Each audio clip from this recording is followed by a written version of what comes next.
We took 6 guys. We didn't take a full team because we were trying to make sure everybody was healthy for this dual meet coming up on Friday.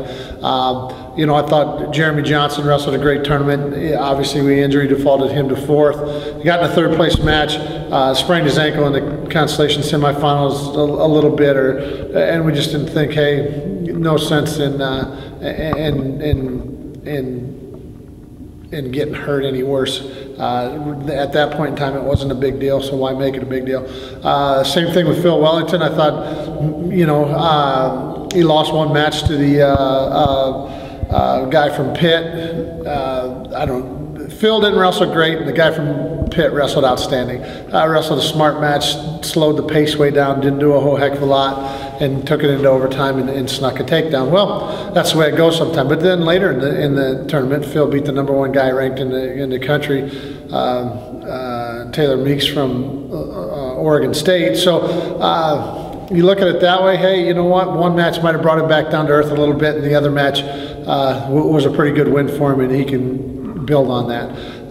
You know, we already talked about Harry. I thought Harry had a pretty good tournament. Really like to see him win that last match in place. I thought Kevon Powell's making some gains. He looks better every time he wrestles, as does Ryan Garinger.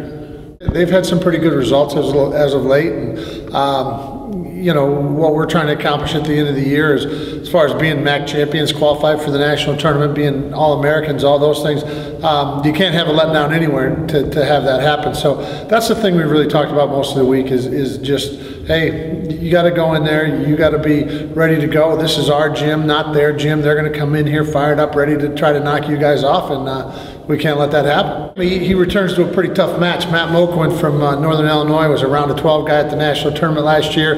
A pretty good opponent. I mean, I think we wrestled him twice last year and won by 1 point both times. So he's going to need to be ready to go. I expect him to go out there and do what he does every time and have a great outing. I think Harry's done a great job.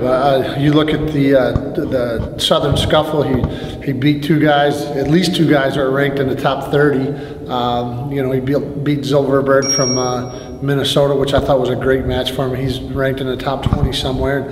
He's starting to really come along. I think for him, you know, confidence was key. Once he starts believing in himself a little bit and really figuring out how good he is, he's going to only get better.